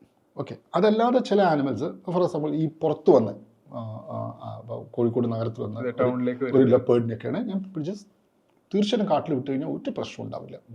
അതായത് ഈ ടൗണിലേക്ക് അതല്ലെങ്കിൽ ജനവാസ മേഖലയിലേക്ക് എത്തുന്ന മിക്ക ലെപ്പേർഡുകൾ അതല്ലെങ്കിൽ ടൈഗേഴ്സ് ഒക്കെ ആണെങ്കിൽ ഒരു പരിക്ക് പറ്റിയ ആളുകളായിരിക്കും എന്നുള്ളൊരു പഠനം കാണാറുണ്ട്. അത് എന്ത് കാരണമായിരിക്കും എന്നുള്ളത്? ലെപ്പേർഡ്സിൻ്റെ കേസ് ഡിഫറെൻ്റ് ആണ്. ഓക്കെ, ടൈഗേഴ്സ് ഞാൻ പറഞ്ഞു ഈ കാടിൻ്റെയും നാടിൻ്റെയും ആ ഇൻ്റർഫേസിൽ വന്നിട്ടാണ് ഇവൻ കളിക്കുക. ഓക്കെ, അധികം കാടിൻ്റെ ഉള്ളിലേക്ക് നഗരത്തിലേക്ക് വരുന്ന ചാൻസസ് വളരെ വളരെ കുറവാണ്. പക്ഷേ പുലി അങ്ങനെയല്ല. ലെപ്പേർഡ് ഞാൻ പറഞ്ഞു ഇത്രയും പിടിച്ച 100 കേസുകളിൽ മിക്കതും പിടിക്കുന്നത് നഗരങ്ങളിലാണ്. അപ്പോൾ ഇത് പലരും എന്നോട് ചോദിച്ചിട്ടുണ്ട്, എന്തുകൊണ്ടാണ് ഇത് ലോറി കയറി വരുന്നതാണ്, ടിമ്പർ ലോറി കയറി വരുന്നതാണ് എന്നൊക്കെയുള്ള. ശരിക്കും അങ്ങനെയല്ല ഇത്. അപ്പോൾ നിങ്ങൾ ഈ കേസുകളെല്ലാം നോക്കുകയാണെങ്കിൽ നിങ്ങൾക്ക് കാണാം ഇതൊരു പുഴയുടെ എൻഡാണ്. അത് കടലിൽ ചേരുന്ന സ്ഥലത്താണ് ഈ നഗരം ഉണ്ടാവുക. പലപ്പോഴും നഗരങ്ങൾ അറിയാമല്ലോ, കടലും പുഴയും ചേരുന്ന സ്ഥലങ്ങളിലാണ് നഗരങ്ങൾ ഉണ്ടാവുക. ഇതെന്ന് പറഞ്ഞാൽ ഈ പുഴയുടെ സൈഡിൽ ഒരു എക്കോളജി ഉണ്ട്, റിപ്പാരിൻ എക്കോളജി എന്ന് പറയും, പുഴയുടെ എക്കോളജി. അതെന്ന് പറഞ്ഞാൽ പലപ്പോഴും ഒരുപാട് വിട്ടു നിൽക്കുന്ന സ്ഥലം ഉണ്ടാവും, ഒരു കാടുണ്ടാവും, മുളയുണ്ടാവും, അങ്ങനെ പരിസരത്തുണ്ടാവും. റിപ്പാരിൻ എക്കോളജി ഭയങ്കര ഇമ്പോർട്ടൻ്റ് ആണ്. ഇതിൽ ജീവിക്കുന്ന ഒരുപാട് മൃഗങ്ങളുണ്ട്. ഓക്കെ, അപ്പം ഒരു പുലി അത് വരുന്നു, ഫസ്റ്റ് വരുന്നു, ആ പുഴയുടെ തുടക്കത്തിൽ കയറുന്നു, അവിടെയുള്ള കഴിക്കുന്നു, പിന്നെ അവിടെ റിസോഴ്സ് തരുമ്പോൾ അടുത്ത സ്ഥലത്തേക്ക് പോകുന്നു, ലാസ്റ്റ് ഇയാൾ ഇവിടെ വന്നു കടലിലെടുത്ത് വന്ന് എൻഡ് ചെയ്യാണ്. അവിടെ നിന്ന് അങ്ങനെയാണ്. പിന്നെ ഉള്ളത് ഓപ്ഷൻ എന്നുള്ളത് പുറത്തേക്ക് ഇറങ്ങുക, പട്ടിയെ പിടിക്കുക, മനസ്സിലായി. കുറുക്കൻ പിടിച്ച് മാത്രം തിന്നുന്ന ലെപ്പേർഡ് നമ്മൾ കണ്ടിട്ടുണ്ട് ഈ തിരൂര്. ക്രാബ്സിന് മാത്രം, മറ്റേ ഞണ്ടിന് മാത്രം കഴിക്കുന്ന ലെപ്പേർഡ് നമ്മൾ കണ്ടിട്ടുണ്ട്. സോ ഇതാണ് ഇതിനകത്ത് സംഭവിക്കുന്നത്, അല്ലാതെ കയറി വരുന്നൊന്നുമല്ല. ഓക്കെ, അപ്പോൾ പിന്നെ നല്ല ഓപ്ഷൻ ഇതിന് നമ്മൾ നേരെ പിടിച്ചിട്ട് കാട്ടിൽ വിട്ട് കഴിഞ്ഞാൽ ഇതുവരെ ഒരു കോൺഫ്ലിക്റ്റ് നമുക്ക് ഉണ്ടായിട്ടില്ല, വളരെ സേഫാണ്. ശരിക്കും അങ്ങനെയുള്ള ഒരു എക്സ്പീരിയൻസ് പറയാം. അതായത് ഇത് ഏത് പ്രദേശത്തേക്ക് ഇതിനെ തുറന്നു വിടുക, അതായത് എത്ര മീറ്റർ കാടിന്റെ ഉള്ളിലേക്ക് പോകും, പിന്നീട് ഇവരുടെ ഒരു നിയന്ത്രണം എങ്ങനെയാണെന്നുള്ളത്. ആദ്യം നമ്മൾ നോക്കുന്നത് ഇതിനുള്ള റിസോഴ്സ് ഉണ്ടോ, അതായത് ഇതിന് പിടിച്ച് തിന്നാനുള്ള സ്ഥലം ഉണ്ടോ. അപ്പോൾ അങ്ങനെ അല്ലാത്തൊരു സ്ഥലത്തേക്ക് വിട്ട് കഴിഞ്ഞാൽ ഇപ്പോൾ ഒരുപാട് കാടുകളുണ്ട്, ഒരു മൃഗങ്ങളും ഉണ്ടാവില്ല. ഓക്കെ, മാന് പോലും ഉണ്ടാവില്ല. അങ്ങനെ കാട്ടിലേക്ക് വിട്ട് കഴിഞ്ഞാൽ എന്താ സംഭവിക്കുക എന്ന് പറഞ്ഞു കഴിഞ്ഞാൽ തീർച്ചയായിട്ടും പുറത്തേക്ക് വരും. അപ്പം അങ്ങനെ ഇതിനെ സപ്പോർട്ട് ചെയ്യാൻ പറ്റിയ ഒരു എക്കോസിസ്റ്റം, നമ്മൾ ഓൾറെഡി നമ്മളെ കയ്യിൽ ഉണ്ടാവും. ഓക്കെ, അതിന് മുകളിൽ ഒരു എക്കോസിസ്റ്റത്തിലേക്ക് നമ്മൾ അതിനെ മാറ്റുകയാണ് ചെയ്യുക, കാരണം അതിനെ ജീവിക്കണം. ഓക്കെ, പക്ഷേ ഞാൻ പറഞ്ഞു പരിക്ക് പറ്റിയ മൃഗങ്ങളാണെങ്കിൽ ഇതുകൊണ്ട് ഒരു കാര്യമില്ല, നമ്മൾ എവിടെ കൊണ്ടിട്ടാലും അയാൾ തിരിച്ചു വരും, കാരണം അവിടെ ജീവിക്കാൻ പറ്റില്ല. അതിന് ഒരു മാനിനെ ഓടിക്കാനോ ഒരു കാട്ടുപോത്തിനെ അറ്റാക്ക് ചെയ്യാനോ അയാൾക്ക് പറ്റില്ല, അയാൾ വീക്കാണ്. അപ്പം എന്ന് പറഞ്ഞാൽ അത് ഭയങ്കര രസമാണ്. ഈ നമ്മൾ കണ്ട കേസുകളിൽ 98% സ്റ്റോൾ ഫെഡ്, അതായത് പശുത്തൊഴുത്തിൽ കെട്ടിയിട്ട കടുവകളെ പശുക്കളെയാണ് പിടിക്കുക. Okay, for example Wayanad wild life century തന്നെ 14,000 പശുക്കളുണ്ട്, ട്രൈബ്സ് കൊണ്ടുവന്നത്. അതിൽ 2% പോലും ഈ ടൈഗർ പിടിച്ചിട്ടില്ല. ഇത് പിടിക്കുന്നത് 98% പിടിക്കുന്നത് ഇങ്ങനെ, കാരണം അത്രയും വീക്കാണ് നമ്മൾ. അപ്പോൾ ഇതിനെ ഞാൻ വീണ്ടും കൊണ്ട് കാട്ടിലിട്ട് കഴിഞ്ഞാൽ ഇത് പറ്റുന്നില്ല. അപ്പോൾ ഇതെല്ലാം നോക്കിയിട്ടാണ് നമ്മളൊരു തീരുമാനത്തിലേക്കുന്നത്. നമ്മളൊരു പെർമനൻറ്റ് ക്യാപ്റ്റിവിറ്റി അല്ലെങ്കിൽ ഒരു ഇതിനകത്തേക്ക് സൂവിലോ അങ്ങനത്തെ സ്ഥലങ്ങളിലോ റീഹാബിലിറ്റേഷൻ സെൻ്ററിലോ കൊണ്ടുപോകണോ, അതോ നമ്മൾ റീലൊക്കേറ്റ് ചെയ്യണം. ഈ ആനയുടെ കേസിലേക്ക് വരുമ്പോൾ കുങ്കിയാനകളാണല്ലോ സമീപകാലത്തെ എല്ലാ മിഷനുകളിലും പ്രധാനമായിട്ട് അവരൊരു താരമാണ്. അതായത് കോന്നി സുരേന്ദ്രൻ എന്ന് പറയുന്നത് അതിനൊരു വീരപരിവേഷം കൂടെ ഉണ്ട്. അപ്പോൾ സ്റ്റേറ്റിന്റെ ഭാഗമായിട്ട് ഇപ്പം എത്ര കുങ്കിയാനകളുണ്ട്, അതിൻ്റെ എങ്ങനെയാണ് അതിനെ കൈകാര്യം ചെയ്യുന്ന രീതികൾ എന്നുള്ളത്? ഇത് പണ്ട് നമ്മൾ മുത്തങ്ങ ക്യാമ്പിലൊക്കെ നല്ല രീതിയിലുള്ള കുങ്കിയാനകൾ ഉണ്ടായിരുന്നു. അപ്പം ഞാൻ പറഞ്ഞില്ലേ, നമ്മൾ അതിനുശേഷം നമ്മൾ ഇതിനെല്ലാം വിറ്റ് ഒഴിവാക്കുക ചെയ്തു. അങ്ങനെ നിൽക്കുന്ന സമയത്താണ് നമ്മൾ ഈ 2000 സമയമൊക്കെ ആയപ്പോഴേ കോൺഫ്ലിക്റ്റ് കൂടി. ഓക്കെ, കോൺഫ്ലിക്റ്റ് ഇതിന് കുങ്കികൾ ഉപയോഗിക്കാം എന്നുള്ള ഒരു കൺസെപ്റ്റ് നമ്മൾ കൊണ്ടുവരികയാണ്. ഓക്കെ, അപ്പോൾ നോക്കുമ്പോൾ നമുക്ക് കുങ്കിയില്ല. ശരിക്കും മുൻപരിചയം അതല്ലെങ്കിൽ ഒരു മുൻ പദ്ധതികളൊന്നും മാതൃകകൾ ഉണ്ടായിരുന്നു? അങ്ങനെ അല്ല, മാതൃക ഉണ്ടായിരുന്നു, മുതുമല ഉണ്ടായിരുന്നു. അവരെന്ത് ചെയ്തു? അവർ വിറ്റില്ല, അവരെ ആനകളെല്ലാം അതേപോലെ നമ്മളെല്ലാം ഒഴിവാക്കി വിട്ടു, കാരണം നമ്മൾ ആൻറ്റിസിപ്പേറ്റ് ചെയ്യുന്നില്ല. ആ സമയത്താണ് കോൺഫ്ലിക്റ്റ് നമ്മൾ ശരിക്കും കൂടുന്നതും. ക്യാപ്ചർ പിടിക്കുക, ട്രാൻസ്ലോക്കേറ്റ് ചെയ്യുക, ഇതിന് നമ്മൾ കുങ്കികൾ ആവശ്യമാണ് പറഞ്ഞില്ല. അപ്പം അങ്ങനെ ആലോചന വന്നപ്പോഴാണ് നമ്മൾ ഗവൺമെൻറ് പറഞ്ഞത് നമുക്കൊരു കുങ്കി ക്യാമ്പ് തുടങ്ങും. അങ്ങനെ 2015 നമ്മൾ കുങ്കി ക്യാമ്പ് സ്റ്റാർട്ട് ചെയ്യാണ് മുത്തങ്ങയിൽ, ഓൺലി 1 കുങ്കി ക്യാമ്പ്. അങ്ങനെ അതിൽ പറ്റിയ ആനകളെ നമ്മൾ സെലക്ട് ചെയ്തു, കൊണ്ടുവന്നു. നമ്മൾ ഈ കോന്നി സുരേന്ദ്രനെ പോലുള്ള ആനകൾ, നമ്മളെ കയ്യിലുള്ള ആനകൾ, നമ്മൾ പിടിക്കുന്ന ആനകൾ. ഓക്കെ, അപ്പം നമ്മൾ ഈ കുങ്കി കൺസെപ്റ്റ് നമ്മൾ കൊണ്ടുവരാന്ന് പറഞ്ഞാൽ, കുങ്കിയും സാധാരണ ഒരു നാട്ടാനയും തമ്മിലൊരു വ്യത്യാസമുണ്ട്. കുങ്കി എലഫൻസ് പറഞ്ഞാൽ നമ്മൾ ഡോമിനൻസ് ആണ് നോക്കുക. ഡോമിനൻസ് പറഞ്ഞാൽ അതിൻ്റെ പ്രഭാവം എങ്ങനെയാണത്. അപ്പം നമ്മൾ ഇത് കാട്ടാനെയും നാട്ടാനെ അടിച്ചു കഴിഞ്ഞാൽ നാട്ടാൻ ഓടിപ്പോവും. ഓക്കെ, ഇയാൾ ഇതിനെക്കാട്ടും ഡോമിനൻ്റ് ആയിട്ട് ഇയാൾ നിൽക്കണം. ഓക്കെ, ഇതൊരു വലിയൊരു പ്രോസസ്സാണ്. ഒരു ദിവസം കൊണ്ടൊന്നും ചെയ്യാൻ പറ്റിയ ഇതല്ല, ട്രെയിനിങ് അല്ല. ഇതിന് പല രീതിയിൽ സ്വാഭാവികമായിട്ടുള്ള ട്രെയിനിങ് ഉണ്ട്, പിന്നെ വേറെ നമ്മൾ തന്നെ ഉണ്ടാക്കിയതാണ് ഈ ട്രെയിനിങ് പ്രോസസ്സ്. ഓക്കെ, നമുക്ക് വേറെ മോഡലുകളുണ്ട്. ശരിക്കും എത്ര മെമ്പർ സ്ട്രെങ്ത് ഉണ്ട്, അതുപോലെ ഇതിൻ്റെ ഒരു പീരിയോഡിക് ടൈം എങ്ങനെയാണ്, എത്ര കാലയളവ് കൊണ്ടാണ് ഇവരെ മാറ്റിയെടുക്കുന്നത്? ഞാൻ പറഞ്ഞിട്ട് എല്ലാ ആനയ്ക്കും കുങ്കിയാൻ പറ്റില്ല. അതായത് ഇതൊരു ക്യാരക്ടറാണ്, ബിഹേവിയർ ഡോമിനൻസ് ഒരു ക്യാരക്ടറാണ്. ഈ ക്യാരക്ടറുള്ള ആനിമൽ നമ്മൾ ഐഡൻറ്റിഫൈ ചെയ്തിട്ട് നമ്മൾ ട്രൈ ചെയ്യുക, ഇല്ലെങ്കിൽ ഓടും. അത് എങ്ങനെയാണ് ഇത് പിടിച്ചുകൊണ്ടിരുന്ന പറയുമ്പോൾ കാട്ടുന്ന ഇതിനായിട്ട് അങ്ങനെ കളക്ട് ചെയ്യുന്നത്? അല്ലല്ല, നമ്മൾ ഈ കോൺഫ്ലിക്റ്റ് ആനിമൽ ഇതുപോലെ മറ്റേ ഏതെങ്കിലും ഘട്ടത്തിൽ പ്രശ്നം ഉണ്ടാക്കുന്ന ആനിമലിനെ പിടിക്കുന്നു, ഇല്ലെങ്കിൽ നമ്മളെ ക്യാമ്പിലുള്ള ആനിമലിനെ, അതായത് മുമ്പിൻ്റെ കുഞ്ഞായിട്ട് വളർന്നു വന്ന ഇതുണ്ടെങ്കിൽ നമ്മൾ ഒരുപാട് അബാൻഡൻ ആനക്കുഞ്ഞുങ്ങളെ കിട്ടാറുണ്ട്. അപ്പം ഈ ആനക്കുഞ്ഞുങ്ങൾക്ക് നമ്മൾ വളർന്നൊരു സ്റ്റേജ് എത്തിക്കഴിഞ്ഞാൽ നമ്മൾ ട്രെയിൻ ചെയ്ത് കഴിഞ്ഞാൽ കുങ്കിയാൻ പറ്റും. ഓക്കെ അങ്ങനെയുണ്ട്. അപ്പം ശരിക്കും വനംവകുപ്പിന്റെ കീഴിൽ തന്നെയാണ് അവരുടെ അതെ റീഹാബിലിറ്റേഷൻ ഉണ്ടാവും. റീഹാബിലിറ്റേഷൻ ഉണ്ടാവും. കാരണം നമുക്ക് വേറെ ഓപ്ഷൻസ് ഇല്ലാത്ത സിറ്റുവേഷനിൽ നമുക്ക് ഈ എന്താ പറയുക പല റീസൺസ് ഉണ്ട് ഈ ആനക്കുട്ടികൾ പുറത്ത് വരാൻ വേണ്ടിയിട്ട്. അപ്പോൾ ഇങ്ങനത്തെ ഇത് നമുക്ക് വേറെ നിവൃത്തിയില്ലെങ്കിൽ സാധാരണ കിട്ടിക്കഴിഞ്ഞാൽ നമ്മൾ തിരിച്ച് കൂട്ടത്തെ കണ്ടെത്തി അവിടെ എത്തിക്കാനാണ് നോക്കുക. അല്ലാതെ ചില കേസുകളുണ്ട് നമുക്കൊന്നും ചെയ്യാൻ പറ്റാത്ത വേറെ നിവൃത്തിയില്ല, നമുക്കതിനെ അഡോപ്റ്റ് ചെയ്തേ പറ്റൂ. അപ്പോൾ നമ്മൾ ഇതിനെ കുഞ്ഞുങ്ങളെ നോക്കുന്ന കോട്ടൂർ പോലുള്ള ക്യാമ്പുകളിൽ അവിടെ കൊണ്ടുവന്ന് അതിനെ നോക്കി അതിനായിട്ടുള്ള പരിശീലനം ലഭിച്ച പാപ്പന്മാരുണ്ട്. അപ്പോൾ ഇത് വളർന്നു വന്ന ആനകളുണ്ട്, അതിനെ നമ്മൾ എടുക്കുന്നുണ്ട്. ശരിക്കും ഇവരുടെ ഒരു പെർഫോമൻസ് ഇതിൽ എങ്ങനെ ഇൻഫ്ലുവൻസ് ചെയ്യുന്നത്? ഒപ്പം ഇവർക്ക് കിട്ടുന്ന പരിശീലനം സ്വാഭാവികമായിട്ടും സർക്കാരിന്റെ കീഴിലുള്ള പാപ്പാന്മാരനല്ലേ ഇതിനെ നിയന്ത്രിക്കുന്നത്. ഇവരുടെ പെർഫോമൻസ് എങ്ങനെയാണ് ഇതിൽ? ഇവരുടെ പെർഫോമൻസ് ആണ് ഏറ്റവും ക്രൂഷ്യൽ ആയിട്ടുള്ളത്. അപ്പം ഞാൻ പറഞ്ഞ എല്ലാ ആനകളെയും കുങ്കിയാക്കാൻ പറ്റില്ല എന്ന് പറഞ്ഞ പോലെ എല്ലാ പാപ്പന്മാർക്കും കുങ്കിയുടെ പാപ്പാനാകാൻ പറ്റില്ല. ഓക്കെ, ഇത് നമ്മൾ ചെയ്യുന്ന ഒരു മെത്തഡോളജിക്കൽ ട്രെയിനിങ് പ്രോസസ്സ് ഉണ്ട്. ഓക്കെ, അത് കഴിഞ്ഞ് ആ ട്രെയിനിങ് കഴിഞ്ഞ് ഒരു 1-2 ഇയേഴ്സ് ആകുമ്പോഴേക്ക് നമ്മൾ മെല്ലെ നമ്മൾ സെമി വൈൽഡ് കണ്ടീഷനിലാണ് നമ്മൾ കുങ്കികളെ വളർത്തുക. അതായത് രാവിലെ ഭക്ഷണമൊക്കെ കഴിഞ്ഞ് കുളിച്ച് കഴിഞ്ഞാൽ നേരെ കാട്ടിലേക്കാണ് വിടുക. സോ അത് കാട്ടാനകളുമായിട്ട് മിക്സ് ചെയ്യുന്നുണ്ട്. ചിലപ്പോൾ ബ്രീഡിങ് നടക്കുന്നുണ്ട്, മെയ്റ്റിങ് നടക്കുന്നുണ്ട്, ഇൻഫൈറ്റ് നടക്കുന്നുണ്ട്. അപ്പോൾ നമ്മൾ ആ വന്യത അതിൽ നിലനിർത്തിക്കൊണ്ട് തന്നെയാണ് നമ്മളിതിന് ഈ ട്രെയിനിങ് നിൽക്കുന്നത്. അതാണ് നമ്മുടെ സക്സസ്. വൈകുന്നേരം തിരിച്ചു കൊണ്ടുവരും. ഓക്കെ, വൈകുന്നേരം തിരിച്ചു വരുമ്പോൾ ചിലപ്പോൾ കാട്ടാൻ അങ്ങോട്ട് അന്വേഷിച്ച് വരും. ഓക്കെ, ഇതൊരു മസ്തായി കഴിഞ്ഞാൽ മതമൊക്കെ വെട്ടിക്കഴിഞ്ഞാൽ മറ്റാൾ പറന്നു വരും. ഓക്കെ, ഇൻഫൈറ്റ് ഉണ്ടാവാറുണ്ട്. ഈ ഇൻട്രാക്ഷൻ നമ്മൾ നിർത്തുന്നുണ്ട്. എപ്പോഴും ഇതൊരു സെമി വൈൽഡ് കണ്ടീഷനിലാവും. ഓക്കെ, അത് പാപ്പാന് മാത്രമേ ഹാൻഡിൽ ചെയ്യാൻ പറ്റുള്ളൂ, വേറെ ആർക്കും ബുദ്ധിമുട്ടാണ്.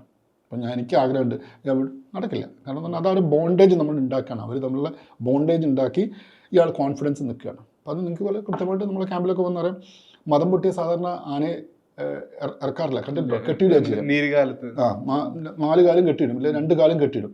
നമ്മൾ കെട്ടിയിടാറ് പോലുമില്ല. ആ പപ്പന്മാർ വളരെ കോൺഫിഡൻ്റ് ആണ്. അതിനെ കൊണ്ടുപോകുന്നുണ്ട്, കുളിക്കുന്നുണ്ട്. ചില ആനകൾ കേട്ടോ, ചിലത് പറ്റില്ല, ചിലത് ഹൈ ഡോമിനൻ്റ് പറ്റില്ല. ബാക്കി നമ്മൾ ഫുൾ മസ്തിൽ, അതായത് മതത്തിൽ കൊണ്ടുപോയിട്ട് ഇവരെ തീറ്റ കൊടുക്കുന്നുണ്ട്, എല്ലാം ചെയ്യുന്നുണ്ട്. അതായത് ഈ മിഷന്റെ ഭാഗമാക്കുമ്പോൾ എങ്ങനെയാണ് ഇവർ ഇതുമായി കണക്ട് ചെയ്യുന്ന കാര്യമുണ്ടല്ലോ. അതായത് നിങ്ങൾ ഇപ്പോൾ അരുൺ സെക്രട്ടറി ടീം എന്നുള്ളത് ഒരു മേജർ മിഷന്റെ ഭാഗമാകുമ്പോൾ ഈ കുങ്കി ആനകളെ കൊണ്ടുവന്ന് ലോറിയിൽ നിന്ന് ഇറക്കുന്നു, ഇതിനപ്പുറത്തേക്ക് ഇത് എക്സിക്യൂഷൻ എന്നുള്ളത് എങ്ങനെയാണ്? അത് നമ്മൾ പറഞ്ഞ ഒരു പ്ലാനിങ് പ്രോസസ്സാണ്. ഓക്കെ, അപ്പം നമ്മൾ ഒന്നാമത് ഫസ്റ്റ് എന്ന് പറഞ്ഞാൽ ഇപ്പം പല ടീമുണ്ട് ഇതിന്. അപ്പോൾ നമ്മളൊരു വലിയൊരു മേജർ ക്യാപ്ചർ ഓപ്പറേഷൻ ആണെങ്കിൽ ഒരു മാനേജ്മെൻറ്റ് ടീം ഉണ്ടാവും, ഒരു CCF അടങ്ങി. അവരാണ് ഒരു ഡിസിഷൻ മേക്കിംഗ് ടീമായിരിക്കും അവർ. ഓക്കെ, അത് കഴിഞ്ഞിട്ട് നമ്മളൊരു ഡാർട്ടിങ് ടീം ഉണ്ടാവും, അത് നമ്മളെ ടീമായിരിക്കും. ഓക്കെ, അത് കഴിഞ്ഞിട്ട് കുങ്കി ടീം ഉണ്ടാവും, സപ്പോർട്ട് ടീം ഉണ്ടാവും. ഇങ്ങനെ സപ്പോർട്ട് ടീം എന്ന് പറഞ്ഞാൽ അവർ ഈ സാധനങ്ങളെല്ലാം ട്രാൻസ്പോർട്ട് ചെയ്യണം, റോപ്സ് സാധനങ്ങളൊക്കെ ട്രാൻസ്പോർട്ട് ചെയ്യണം, ഭക്ഷണം, വെള്ളം, അങ്ങനെ പലപ്പോഴും കണ്ടിന്യൂസ് ആയിട്ട് നിൽക്കുന്ന പരിപാടിയാണ്. ഇങ്ങനെ കൃത്യമായിട്ട് ടീം ഉണ്ടാക്കി ഇവരെ ഡ്യൂട്ടി അസൈൻ ചെയ്തും പലപ്പം ട്രെയിനിങ് വേണ്ടി വരും. ഇപ്പം ഞാനിപ്പോൾ ഒരു സ്ഥലത്ത് ചെയ്യുകയാണെങ്കിൽ ധോണി ചെയ്യുകയാണെങ്കിൽ ധോണിയിൽ അവിടുത്തെ സ്റ്റാഫിനെ ഞാൻ ട്രെയിൻ ചെയ്യണം. അവർ സപ്പോർട്ട് ടീമായിരിക്കും. ഇത് കോർ ടീം എപ്പോഴും ഈ ഡാർട്ടിക് ടീമായിരിക്കും, അവർ മാറില്ല. ഓക്കെ, അപ്പം പിന്നെ അതായത് വൈൽഡ് ലൈഫ് സ്പേസിലുള്ള ആൾക്കാർ അവർ പലപ്പോഴും നമ്മൾ സപ്പോർട്ട് ടീമിലാണ് നമ്മൾ നിർത്തുക. അപ്പോൾ നമ്മളൊരു ആദ്യം പ്ലാൻ ഉണ്ടാക്കും, ഒരു ഡാർട്ടിങ് പ്ലാൻ ഉണ്ടാക്കും. അപ്പം ഇതിൻ്റെ ആനയുടെ സ്വഭാവം, അതെവിടെ നിൽക്കുന്നു, അതിൻ്റെ ടെറൈൻ ഒക്കെ ഇതാണ്. ഇപ്പോൾ ഫോർ എക്സാമ്പിൾ നമ്മൾ അരിക്കമ്പൻ്റെയൊക്കെ ചലഞ്ച് അതായിരുന്നു. നമുക്ക് ഡോസ് കൂടിക്കഴിഞ്ഞാൽ ആനിമൽ ഉരുണ്ടു പോകും, കാരണം മലയുടെ ചരിവാണ്, പ്രതലമാണ്. അപ്പോൾ നമ്മൾ ഇൻട്രം ഡോസ് കൊടുത്തിട്ടാണ് നമ്മളതിനെ ഈ ഫുൾ അനസ്തീഷ്യ ഫുൾ സെഡേഷനിലേക്ക് നമ്മൾ കൊണ്ടുവരുന്നത്, ഈ നാർക്കോസിസ് ലെവലിലേക്ക് കൊണ്ടുവരുന്നത്. അതുകൊണ്ടാണ് നമ്മൾ പലപ്പോഴും ചെറിയ ഡോസ് കൊടുത്തിട്ടാണ് ചെയ്യുക. അപ്പോൾ അതാണ് ആൾക്കാർ പറയുന്നത് നിങ്ങൾ 8 മയക്കുകൂടി വെച്ചു, 9 മയക്കുകൂടി വെച്ചു. അതൊരു എണ്ണത്തിൽ പ്രശ്നം ഇല്ല, ഇത് ക്വാണ്ടിറ്റിയിലാണ്. അപ്പം നിങ്ങൾ സർജറി കയറി കഴിഞ്ഞാൽ ഓരോ സമയത്ത് അവർ മറ്റേ ഗ്യാസ് അറിയുന്നില്ല. സെയിം പരിപാടിയാണ് നമ്മൾ ചെയ്യുന്നത്. അപ്പോൾ ഇത് 8 മയക്കുകൂടി വെച്ചു എന്നൊക്കെ പറഞ്ഞിട്ടാണ്. ഇത് ഒരൊറ്റ മയക്കുകൂടി വെച്ച് കഴിഞ്ഞാൽ ഇത് ഫുൾ സെഡേഷൻ ആയി കഴിഞ്ഞാൽ തലം കുത്തി താഴെ വീഴുമല്ലോ മല ഇതെന്ന്. അപ്പോൾ ആ സ്ട്രാറ്റജി നമ്മൾ മൈൻഡിൽ വേണം. ഞാൻ പറഞ്ഞില്ലേ എന്ത് പർപ്പസ് എന്നുള്ളത് വേണം. അപ്പോൾ ഇതാണ് പ്ലാനിങ്. അത് കഴിഞ്ഞ് നമ്മൾ എക്സിക്യൂഷനിലേക്ക് കയറുന്നു. ഓക്കെ, അപ്പം നമ്മൾ ട്രാക്കിംഗ് ടീം പോകുന്നു, ഇതിനെ ലൊക്കേറ്റ് ചെയ്യുന്നു, നമ്മൾ ഡാർട്ട് ചെയ്ത് മാറ്റി കഴിഞ്ഞ് നമ്മൾ കുങ്കി ടീം കൊണ്ടുവരുന്നു, ഈ കുങ്കി ആനകളെ ചേർത്ത് നിർത്തുന്നു, നമ്മൾ ലോഡ് ചെയ്യുന്നു.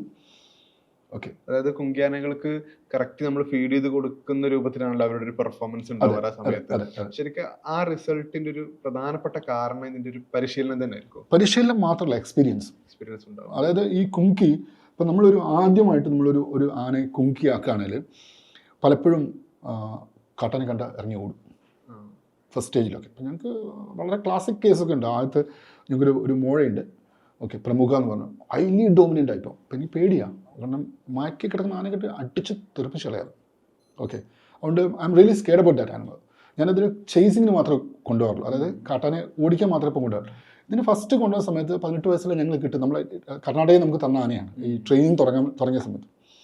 അപ്പോൾ ഇതിന് ഫസ്റ്റ് കൊണ്ടുവന്ന് ഒരു കാട്ടാനെ ഞാൻ മയക്കൊടി വെച്ച് നിർത്തിയിരിക്കുക, ട്രാൻസ്ലൊക്കേഷനാണ്. ഇത് കാട്ടാനെ എടുത്തപ്പോൾ ഇറങ്ങി ഓടിക്കളഞ്ഞു. ഓക്കെ, ഈ സെയിം എലഫൻറ്റ്. പക്ഷേ സെക്കൻഡ് സ്റ്റേജ് കഴിഞ്ഞു, തേർഡ് സ്റ്റേജ് കഴിഞ്ഞു ഇയാളുടെ കോൺഫിഡൻസ് ബിൽഡ് ചെയ്ത് വരികയാണ്. അങ്ങനെ ഭയങ്കര ഡോമിനൻ്റാണ്. ഓക്കെ, അങ്ങനെ ഡോമിനൻ്റേക്ക് നമുക്ക് കൊണ്ടുപോകാൻ പറ്റില്ല, കാരണം മയക്കാനെ ഇടിച്ച് നമ്മളെ നിയന്ത്രണത്തിന് അപ്പുറത്തേക്ക് പുള്ളി തീരുമാനിക്കും.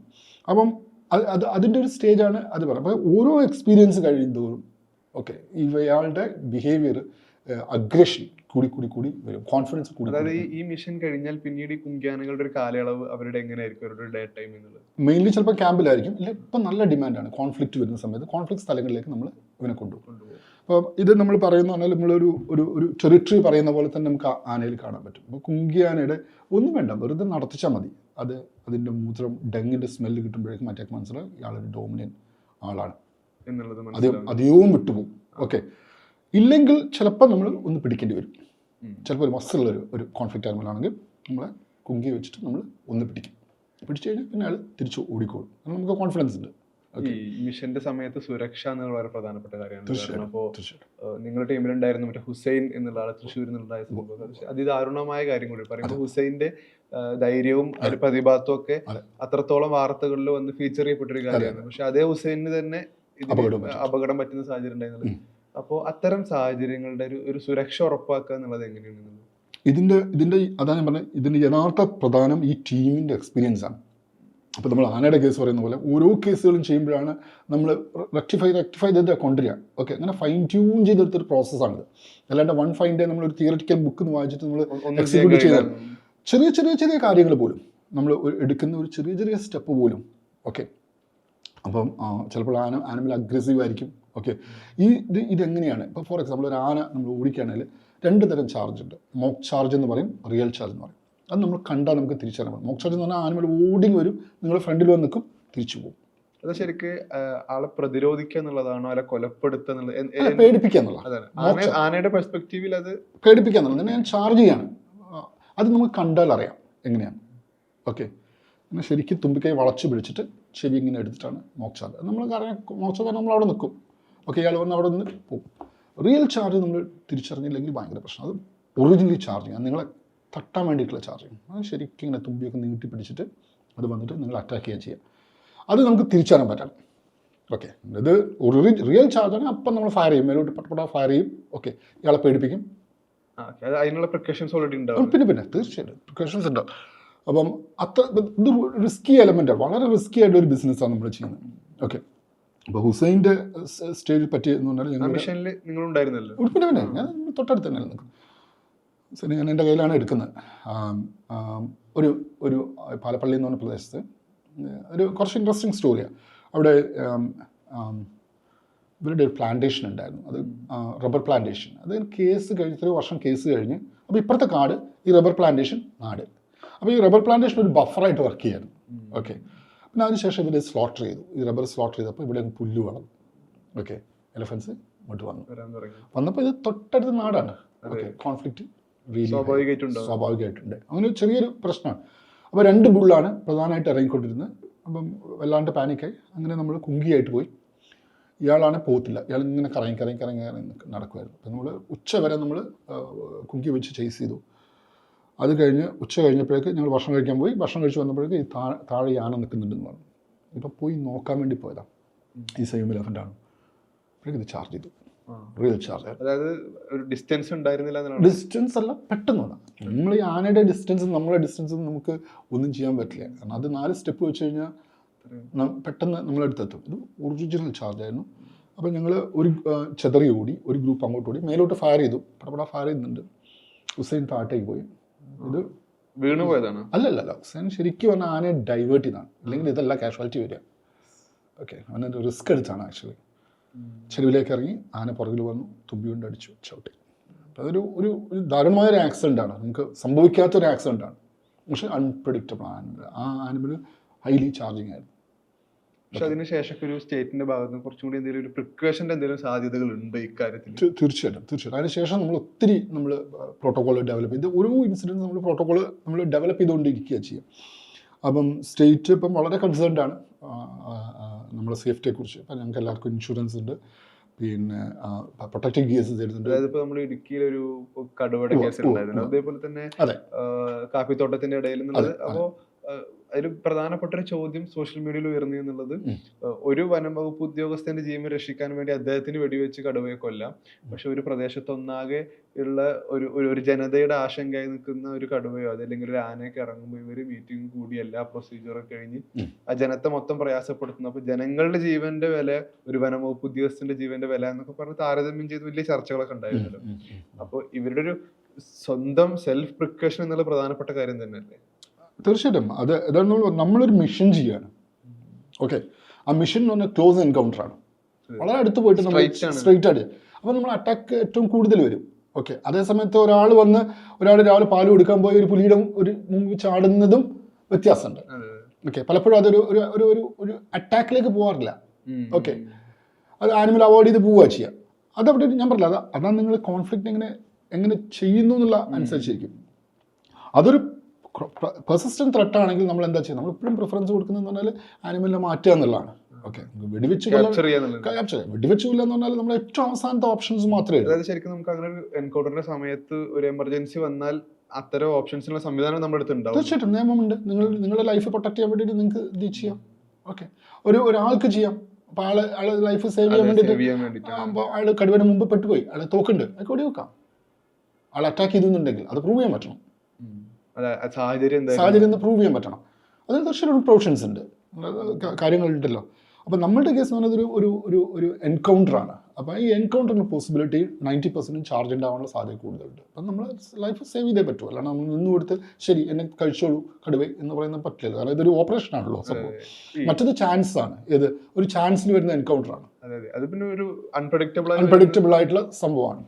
അപ്പോൾ നമ്മൾ കോൺഫ്ലിക്റ്റ് വരുമ്പോൾ നമ്മളത് കോൺഫ്ലിക്റ്റ് പഠിച്ചു കഴിഞ്ഞു എന്താ ചെയ്യേണ്ടതെന്ന് നോക്കി അതിനനുസരിച്ചുള്ള മാനേജ്മെൻറ്റ് ഡിസിഷൻ എടുക്കും. ആനയ്ക്ക് ആ നേച്ചർ ഉണ്ട്, അതൊക്കെ നമ്മൾ കൃത്യമായിട്ട് നമ്മൾ ഒബ്സർവ് ചെയ്തിട്ടുണ്ട്. ഫോർ എക്സാമ്പിൾ ഇപ്പം നമ്മളുടെ കാട്ടിൽ പലപ്പോഴും ഞങ്ങളുടെ ഈ എല്ലുണ്ടാവും, ആനയുടെ ബോൺസ് ഉണ്ടാവും. പലപ്പോഴും ഞാൻ കണ്ടിട്ട് ഇത് കൂട്ടം വരികയാണ്, ഒരു ഇലക്ട്രിക് ഷോക്ക് കിട്ടിയാൽ വരും നിൽക്കും, എന്നിട്ട് അതിങ്ങനെ ജസ്റ്റ് തൊട്ടിങ്ങനെ സ്മെല്ല് ചെയ്യും. ഓക്കെ, പെയിങ് ഹോംമേഡ്സ് നമുക്കറിയാം, ആനക്കുട്ടികൾ പോലും അപ്പം വളരെ കാമായിട്ട് നിൽക്കും.